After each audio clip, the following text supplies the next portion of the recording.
Now we're back to CapCut. Let me show you a simple full text effect. I use the default layout. I go to text, add text, use the default to create my default text element, and you can change content right here.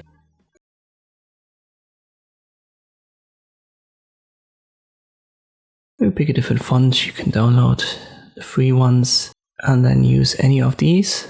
There are also a couple of pros, so be careful there when you don't pay for CapCut. You can also change the style, it works on any. I'm going to keep it like this, I just scaled it up a little bit. Then go to animation in, and finding the fold is a little bit tedious. They should implement a search function here, but it should be somewhere in the center.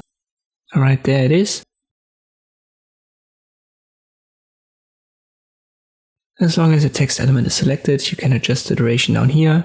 I want to go for a maximum of 3 seconds. Make sure that your ratio is set to 16:9, and then you can export this and use it as an overlay for all of your video clips. I hope this video was helpful, thank you for watching, and I'll see you next time.